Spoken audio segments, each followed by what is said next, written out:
Hola, ¿cómo están?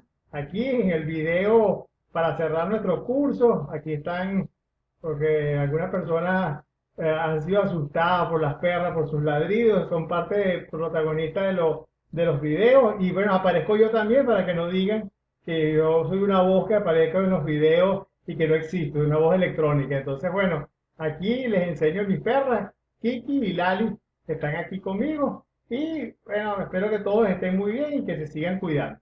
Vamos con el video. Vamos entonces con nuestro video de hoy.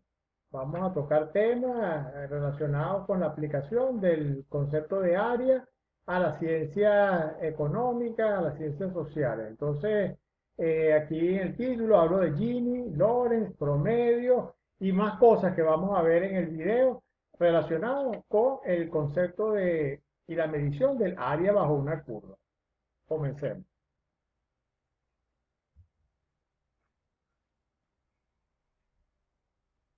Entonces la integral la vamos a ver como una medida, la integral definida. Sabemos que la integral indefinida representa la operación inversa de la derivación, pero vimos en un video que la integral definida la podemos entender como el área bajo una curva y esa área nos va a servir para medir cosas. Aquí les pongo como una introducción en general, pues, cómo pensamos nosotros las ideas matemáticas y cómo se aplican a cuestiones por ejemplo, de economía. Si ustedes conocen la función P que determina el Producto Interno Bruto y quieren estimar cuál va a ser el cambio de ese Producto Interno Bruto en el año siguiente, o sea, por ejemplo, estamos en el 2020, queremos saber, eso siempre es importante, qué es lo que va a pasar con el Producto Interno Bruto. La idea es muy sencilla, uno usa el análisis marginal, ¿verdad? Sabemos que P en T más 1, que es lo que va a pasar el año que viene, es aproximadamente igual P de T más el valor de la derivada en este año, el valor el cambio pues, en este año. Entonces, usando esta relación, yo podría inferir cuánto va a ser aproximadamente PT más 1. Acuérdense que una derivada es un cambio instantáneo. Aquí estamos tomando un cambio en todo un año. Entonces, por eso es que nos da una aproximación. Así como eso, la integral, así como la derivada me permite, por medio de la idea de la recta tangente, estimar cambios, la integral es también la podemos ver como una medida del tamaño de una función. Aquí yo pongo dos funciones, ¿verdad? La función en azul y esta función en rojo. Hay una porción donde la función en azul es más grande que la función en rojo, que queda aquí por debajo, pero en este pedazo la función en rojo está por encima. ¿Cuál función es más grande? Fíjense que hay dos posibilidades, ¿verdad? La azul o la roja son las dos posibilidades, pero de la manera como miramos las cosas, vamos a obtener distintas respuestas a esa pregunta. Una manera podría ser ver cuál es el área entre las curvas, entre esta curva azul y la roja, esta área acá, y usar esa medida del área para ver cuál de las dos funciones es más grande. Entonces vamos a ver, es una idea vaga todavía, vamos a ver cómo la podemos hacer más precisa. Muy bien, entonces ahora sí vamos a entrar en el tema del video. Eh, Vamos a ver lo que se denomina como curva de Lorenz para una distribución de ingresos. ¿Cómo construimos esa curva?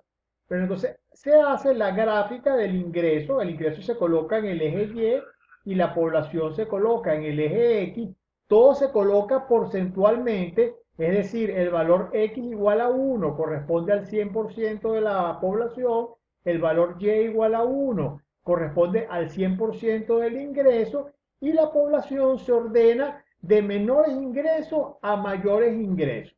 Ya voy a explicar eso de manera con la gráfica, se va a entender de mejor manera. Entonces la población la agrupamos desde los que tienen menor ingreso a los que tienen mayor ingreso. Es decir, por ejemplo, entre 0 y 0.1, eso es el 10% de la población, van a estar las personas que tienen el 10% de ingresos más bajos. Y así, cada vez que subimos un 10%, vamos incluyendo personas que tienen mayor ingreso que el anterior y menor que el que le sigue. Entonces se va a generar una curva claramente de este tipo. ¿Por qué? Porque vamos sumando los ingresos. Entonces es una curva que tiene que ser creciente.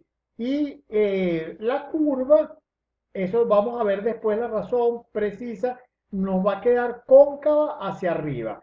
Que la curva es creciente debe ser claro para todos, porque vamos ordenando las cosas de manera de tomar ingresos crecientes. Ahora, pudiese ser creciente y ser una cosa que oscilara, que no sea esta curva que es todo el tiempo, o una cosa así cóncava hacia abajo. Bueno, no puede ser cóncava hacia abajo, tiene que ser cóncava hacia arriba y ya les voy a explicar la razón. Pero esto es lo que llamamos una curva de Lorenz. Fíjense que en cero, por supuesto, no hay población, el ingreso es cero. En uno tenemos el 100% de la población, el ingreso también es el 100%.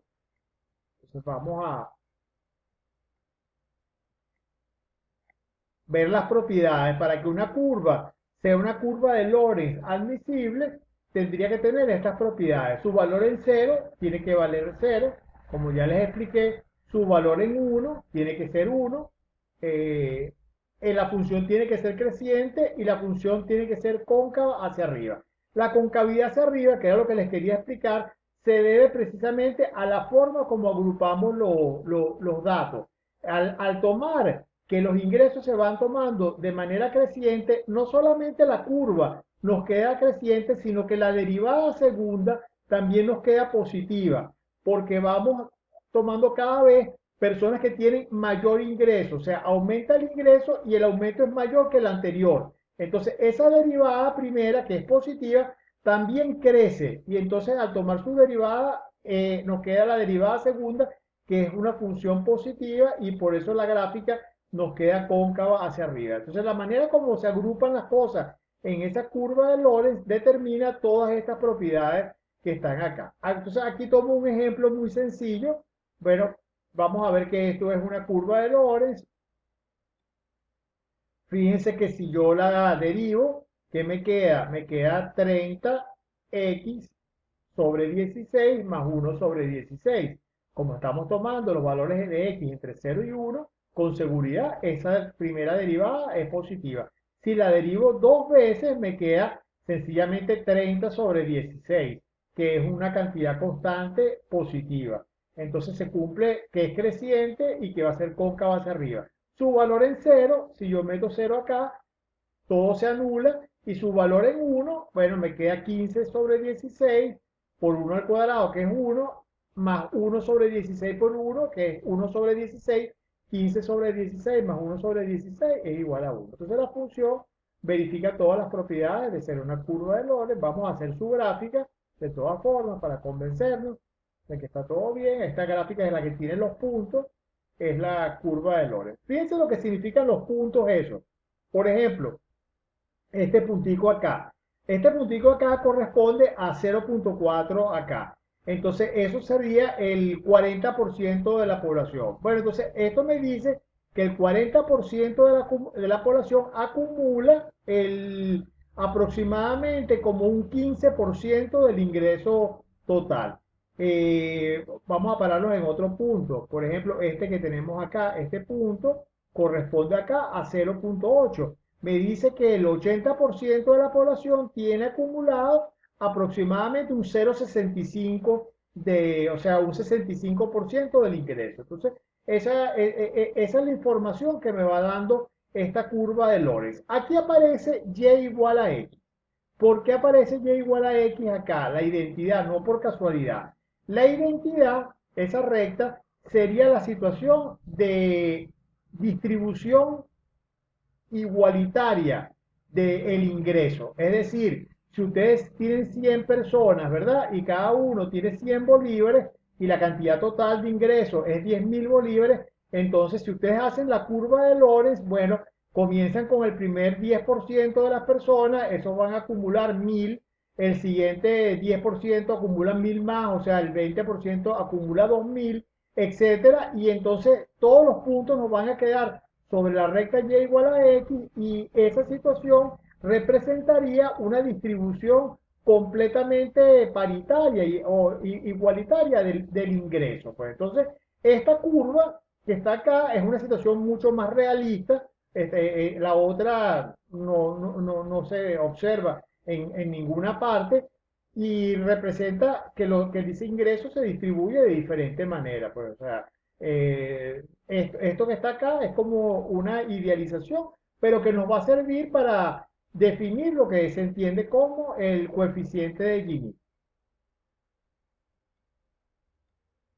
Bueno, ley de Pareto, eso ustedes lo habrán oído muchas veces. Esa tal cosa cumple la ley de Pareto. ¿Qué es la ley de Pareto? Bueno, ese señor era un sociólogo italiano eh, que muchos lo vinculan al fascismo, pero bueno, él hizo una observación importante que en muchos fenómenos sociales se ve que el 80% inferior de la curva maneja solamente el 20% de lo que se está midiendo. Eso pueden ser ingresos, puede ser la superficie para cultivar, pueden ser otras cosas. Y que el 20% restante es el que acumula el 80% que queda. Por ejemplo, si son agricultores, el 80% de los agricultores tienen el 20% de la tierra cultivable y el 20% manejan el 80%. Eso sería, por ejemplo, el caso de una sociedad donde hayan terratenientes. Entonces, él vio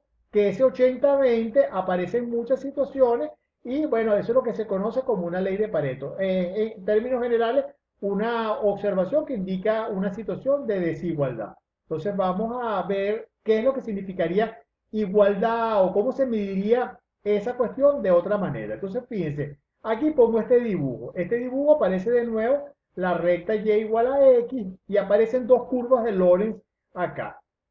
Estas curvas de Lorentz, esta en azul, está más próxima a y igual a x. Entonces, representaría una situación de distribución del ingreso más igualitaria. Esta en rojo está más separada. ¿Cómo medimos esa separación? Bueno, la idea es muy bonita, es muy sencilla. Esta área entre la identidad y esta curva mide la separación de la situación ideal de igualdad con la situación real que tenemos acá. Fíjense que para la curva en rojo, el área es mayor, el área encerrada por y igual a x, y esta curva de Lorentz es mayor que el área de esta que está acá en azul con la recta y igual a x. Entonces, esa es la idea central para poder definir lo que se llama el coeficiente de Gini. Vamos a ver la definición precisa. Bueno, entonces, ¿cómo se define el coeficiente de Gini? Bueno, se grafican sencillamente y igual a x y la curva de Lorentz que ustedes tengan para la situación que están modelando. Por ejemplo, pueden ser los ingresos de un país. Es para lo que se hace fundamentalmente. Y definimos el coeficiente g de Gini como dos veces la integral entre 0 y 1 de x menos la función de Lorentz. Fíjense que este 2 ustedes pueden preguntar, bueno, el área es sencillamente la integral que está acá. ¿Por qué se pone el 2? Para normalizar las cosas. Pasemos aquí atrás al dibujo. Fíjense que el área de este triángulo que está acá, la base es 1, la altura es 1, es un medio. La situación de desigualdad total es que tengamos la recta y igual a x y que la otra curva de ingresos sea que nadie gana nada hasta que una persona tiene todo el dinero. Entonces eso sería desigualdad total y el área sería un medio. Pero para normalizar las cosas queda mucho mejor tomar dos veces ese un medio, nos queda uno y entonces es la manera para obtener ese valor extremo que tampoco nunca se observa. El coeficiente de Gini siempre va a ser un número entre 0 y 1, como vamos a ver. Si se aproxima a 1, es mayor la desigualdad. Entonces el área es más grande. Si se aproxima a 0, es una sociedad con menor desigualdad. Aquí les dejo un ejercicio. Busquen los coeficientes de Gini de distintos países en el Banco Mundial. Se pueden meter en la web del Banco Mundial y vean qué países tienen menor desigualdad. ¿Qué pasa en Venezuela? ¿Cuál es la situación con el coeficiente de Gini? Bueno, ahí los datos no están desde hace bastante tiempo. Creo que el que tienen es como del año 2003. si mal no recuerdo cuando me metí a ver. Vamos a suponer que usted como administrador eh, quiere usar este coeficiente. Usted vive en un determinado estado. Usted puede hacer igualito el coeficiente de Gini de ese estado, ver cómo se distribuyen los ingresos. ¿Qué diferencia puede sacar de conocer ese coeficiente para el estado, qué sé yo, Aragua? ¿Qué significaría? ¿Qué cosa útil podría derivar usted de conocer eso? Bueno, piensen un poco en las respuestas de eso. Vamos a seguir ahora con la idea de promedio. Bueno, todos sabemos lo que es el promedio. Cuando yo tengo 100 datos, ¿verdad? Por ejemplo, las notas del salón, el promedio es sumar todas esas notas y dividirlo entre 100.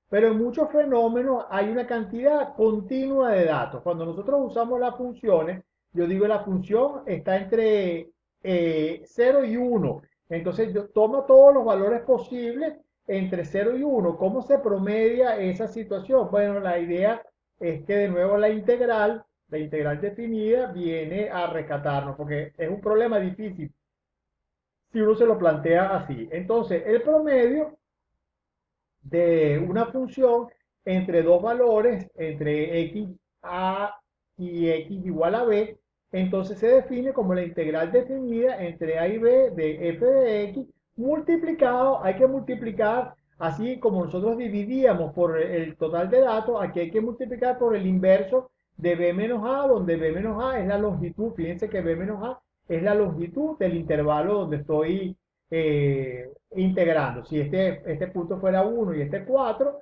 la longitud de ese intervalo es 3, ¿verdad? 4 menos 1. Entonces hay que dividir por esa cantidad. Vamos a tomarlo como la definición de promedio. La justificación es la definición de la integral definida, pero no voy a entrar en el detalle porque eso sirve como el promedio de una función. Ok, pero vamos a aplicarlo. Entonces, una compañía introduce un producto nuevo al que le pone un precio de $5. O sea, la compañía va a vender su producto en $5. El costo de producir X unidades semanales es 1000 más 2X, es decir, se incrementa, por supuesto, el costo al producir más unidades. Este X es la cantidad de unidades que uno va produciendo cada semana. Lo estamos midiendo semanalmente. En el año, la compañía, ellos estiman que van a producir van a empezar con 200 productos semanales y van a terminar con 600. Y que ese incremento va a ser constante. O sea que se va a pasar de 200 a 600. Si uno saca la cuenta, es como uno va aumentando como 8 unidades cada semana. Pero hay un cambio de la producción semanal que va a llevar la producción de la empresa de producir 200 a 600. Entonces nos piden que calculemos cuál es la utilidad promedio esperada durante ese primer año, esperada semanalmente, una utilidad promedio. Entonces vamos a ver cómo hacemos esto usando esta idea de nuestra integral definida. Bueno, la solución es muy sencilla, planteamos qué es la utilidad. La ecuación de utilidad siempre es la misma. Utilidad es ingreso menos costo. Entonces, en una semana típica, el ingreso será 5, que eran los dólares o el precio que le teníamos al producto, por X, que es la cantidad de unidades producidas, menos el costo que es 1000 más 2X. Pero hay que tener en cuenta que el X se va moviendo entre 200 y 600. Comenzamos con 200 y terminamos el año con 600. Entonces, para poder ver semanalmente cuál es el promedio, hay que hacer la integración esa que nosotros explicamos. Y entonces, ¿cuál es la longitud del intervalo? Es 1/600 menos 200. La integral va de 200 a 600 y aquí es lo que pasa en una semana típica, 5x menos 1000 más 2x de x. Entonces, esta es mi función, que es lo que ocurre en cada semana.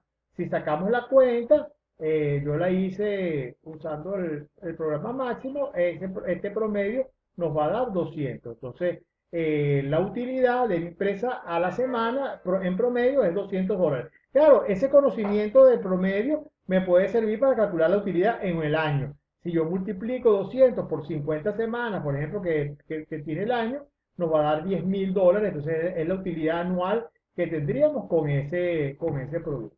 Al conocer el promedio, podemos recuperar también la cantidad total, la utilidad total en el año. Ok, este ejemplo también de la aplicación de la integral definida es interesante.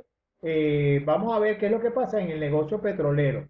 Entonces, cuando uno empieza a extraer petróleo de un pozo o de un campo de pozo, al principio la extracción es abundante, pues, pero esa extracción va decayendo con el tiempo. Cada vez sale, por razones físicas, va saliendo menos petróleo, se va agotando, pues eso es un recurso que no se está produciendo debajo de la tierra. Lo que hay es lo que hay y se va extrayendo y cada vez es más complicado sacar lo que hay ahí. Entonces, tiende a disminuir los ingresos pues por explotación del campo con el tiempo. En cambio, el costo se hace mayor porque, por ejemplo, eso ocurre aquí en Venezuela, cuando empieza a decaer la producción, se le inyecta, por ejemplo, vapor, agua caliente para hacer más fluido el petróleo para poder extraerlo. Pues entonces eso aumenta los costos también de extracción. Entonces, bueno, uno se da cuenta de que va a llegar un momento donde quizás el beneficio sea nulo o incluso negativo. O sea, que sea más costoso extraer el petróleo que dejarlo sin sacar, pues. O sea, que da pérdida seguir explotando ese pozo.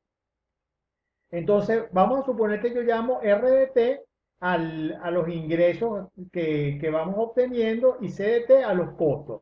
Entonces, por lo que acabo de explicarles, uno debería esperar que tengamos esta situación.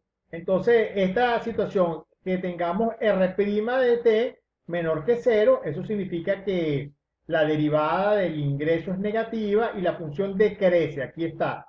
O sea, esta es el ingreso, aquí está el costo en cambio aumenta y hay una zona de utilidad máxima. ¿Qué es esta utilidad máxima? Bueno, hay un punto donde ya después de ahí empieza a ser contraproducente seguir produciendo.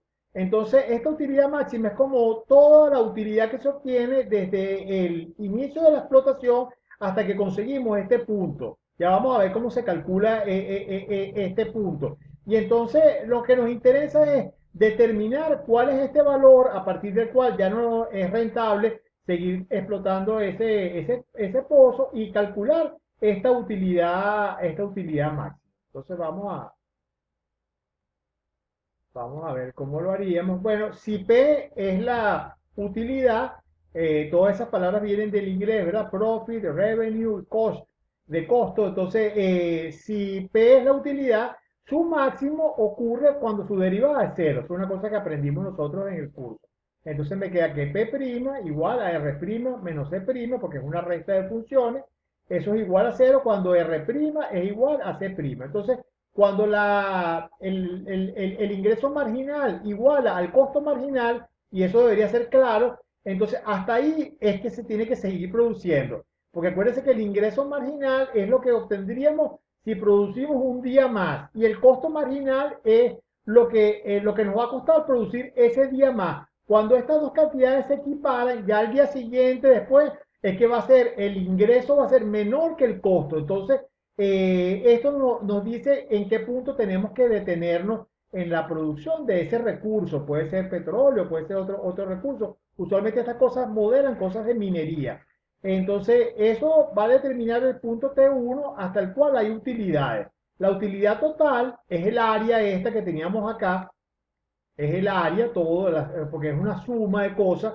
Entonces se calcula como todas las integrales, como todas las áreas, perdón, como una integral. Entonces esa utilidad máxima la vamos a obtener integrando desde cero hasta el punto este, donde el ingreso marginal igual al costo marginal de R' menos C'.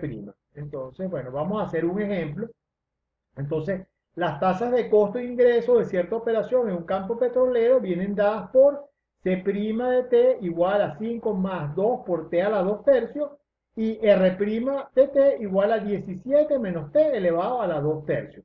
Y C y R se miden en millones de dólares y T, el tiempo lo estamos midiendo en años. Entonces, determine qué tanto debe prolongarse operación de extracción y encuentre la utilidad total que puede obtenerse durante este periodo. Ok, entonces fíjense, tenemos todos los datos, entonces ya sabemos cuál es la estrategia. La estrategia es igualar estas dos cosas, perdón, para poder conseguir el punto este donde hasta donde debemos seguir produciendo y después hacer una integración para calcular la cantidad. Entonces la solución, bueno, tengo mi costo marginal, tengo mi ingreso marginal, los igualo y bueno, una ecuación muy sencilla de resolver. Háganlo ustedes, yo no lo voy a hacer aquí en el video. Me queda que t igual a 8. 8 años es el tiempo que debería estar abierto ese campo, ese pozo petrolero. Entonces, yo digo aquí que no hay sentimentalismo en las decisiones económicas. O sea, no es que si ahí nacieron nuestros niños y estamos todos contentos viviendo ahí cerca del campo, no sé qué, no sé qué más. No, el campo se tiene que cerrar porque el campo no está produciendo ya más ingresos.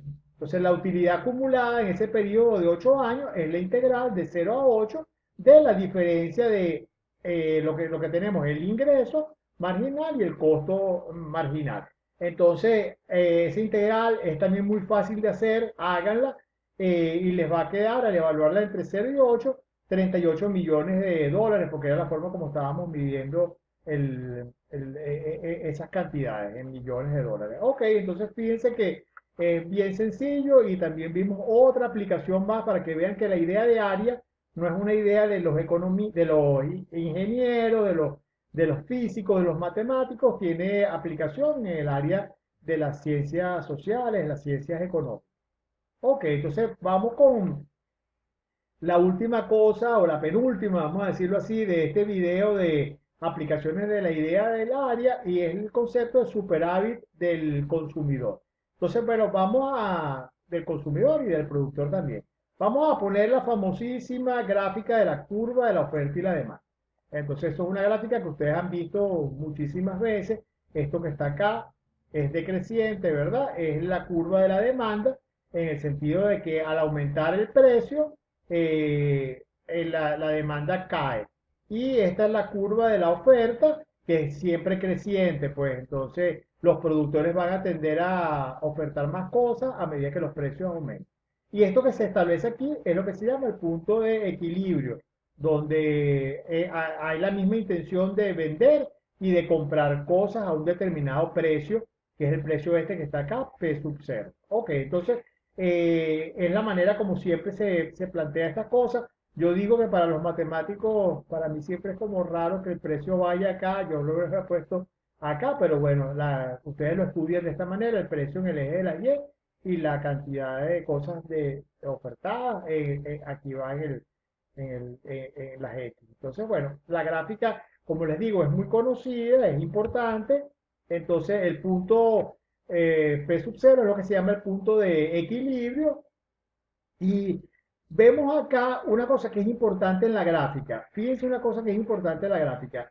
En esta porción hay gente que está dispuesta a comprar por encima del precio de equilibrio. Pues, o sea, estas personas, claro, aumenta después, hay más personas dispuestas a comprar cuando el precio es más pequeño que incluso que el de equilibrio, pero aquí hay unas personas que están dispuestas a comprar porque tienen el dinero, por lo que sea, por encima de lo que es el precio de equilibrio. ¿Qué pasa si se alcanzara el precio de equilibrio? Por ejemplo, antes que estas personas compraran, esas personas ahorrarían dinero porque no comprarían el producto a estos precios. Esta área que está acá mide de alguna manera esa cantidad que se ahorrarían. Es el área, fíjense, debajo de esta curva y que es constante, que es la recta P sub 0 y la curva esta, que es la curva de nuestra ecuación de la demanda. Entonces, esto es lo que se llama el superávit del consumidor. Ese sería un dinero que sobraría si las personas esperaran comprar lo que van a comprar cuando el mercado llega al punto de equilibrio. Por el otro lado, tenemos la situación desde el punto de vista del productor, que está acá. Aquí hay productores que están dispuestos a vender por debajo también es al revés, pero están dispuestos a vender por debajo del precio de equilibrio. Bueno, esos productores se beneficiarían también si pueden vender su producto al precio del equilibrio. ¿En qué cantidad? Bueno, ahora esta área aquí, esta área debajo de este rectángulo, menos el área de acá debajo de esta curva, que es a la cual están vendiendo las cosas realmente. Y se produce esta área que está acá. Eso es lo que se llama el superávit del productor. Entonces tenemos superávit del consumidor, que es esta área que está acá, y el superávit del productor. Y fíjense que son unas integrales que las vamos a plantear y las vamos a poder resolver de manera bastante sencilla. Entonces, aquí está la del superávit del consumidor. Pues entonces, ¿qué nos va a quedar? La integral entre cero y x sub cero. Tenemos que integrar entre cero y x sub cero. Siempre es, si yo quiero hallar esta área, ¿verdad? Esta es la función de abajo y la función de arriba es esta. Si ustedes se recuerdan, esta es la f. Aquí no está en el dibujo, pero esta es la f. Entonces les queda la de arriba menos la de abajo en el intervalo de integración. Entonces esto me da esta área que está aquí arriba, esta área de esta porción, así que tengo entre la gráfica de la demanda y la función constante P sub 0. Entonces, bueno, fíjense que esta función es fácil de integrar y estas funciones siempre son sencillas. La integral es bastante sencilla, como vamos a ver ahorita en el ejemplo que vamos a hacer. Y aquí está el análisis del superávit del productor, que de hecho lo hice en la lámina anterior. Entonces lo hice junto con el consumidor. Entonces, igual, pues entonces tenemos esta área que representa también un beneficio para los productores si se logra alcanzar la situación de equilibrio antes que ellos pongan, por ejemplo, su producto en el mercado. Entonces, me quedaría entonces la integral de 0 a x sub 0 de p sub 0, que es la función de arriba ahora, menos la función de abajo, que es la función de demanda, que está acá, hasta acá, que es la curva de, perdón, de oferta, la que tenemos aquí es la de oferta. Entonces, esto aquí es G de X. Esta sería F de X, esta sería G de X, y aquí en la lámina esto debiese ser G, no lo puse así. Ok, pero vamos a hacer un ejemplo. Entonces, me dicen que las funciones de oferta y demanda de un cierto producto están dadas por, esta es la oferta, g de x igual a 52 más 2x, y la otra es p igual a f de x igual a 100 menos x cuadrado. Fíjense que esta es creciente, es una función creciente, entonces esta es una oferta y esta es una función decreciente, entonces esto me está dando una demanda. Entonces, bueno, ¿cómo conseguimos los superávit? Que es lo que nos van a pedir. Determina el superávit del consumidor y del productor, suponiendo que se ha establecido el equilibrio del mercado. Bueno, nada, ¿qué tenemos que hacer? Primero, conseguir el equilibrio. Entonces, el equilibrio lo obtenemos igualando las ecuaciones. Eso siempre es la misma cosa. Se igualan 52 más 2x igual a 100 menos x cuadrado. El equilibrio es el punto de corte entre la oferta y la demanda. Entonces, que tiene soluciones, esto lo pueden chequear ustedes, es una ecuación de segundo grado, la resuelven con su resolvente, no lo voy a hacer, le da dos raíces, 6 y menos 8. Por supuesto, descartamos la solución menos 8 porque no tiene ningún sentido ni producir menos 8 unidades, ni precios menos 8 ni nada de esa cuestión. Entonces, la solución es x igual 6, pero sí me interesa el precio. El precio sí lo voy a conseguir, el precio de equilibrio es 64. ¿Cómo lo obtenemos? Bueno, meten 6 acá y me queda 100 menos 36, me queda 64. Entonces el precio de equilibrio que lo necesitamos, el P sub 0, es 64. Y me queda sencillamente para calcular el superávit del consumidor, la integral entre 0 y 6 de la función de arriba, que es 100 menos x cuadrado, mi función de esta de demanda, menos 64, que es mi P sub 0, el precio de equilibrio. Bueno, esta es una integral muy sencilla, es un polinomio. Ustedes la integran, la evalúan entre 0 y 6 y le va a quedar 144, lo que sea esto, millones, en lo que estén midiendo ese superávit. De aquí les dejo como ejercicio que ustedes determinen de manera análoga el superávit de los productores. Bueno, entonces creo que hemos demostrado que la idea de área es una idea que es importante para las aplicaciones, que es útil, que puede medir distintas cosas, que puede servir para interpretar otras cosas que aparecen en el estudio de su área de ciencias sociales, de administración, de contaduría. Entonces, bueno, espero que todos sigan muy bien, que se sigan cuidando. Nos vemos pronto. Hasta una nueva oportunidad.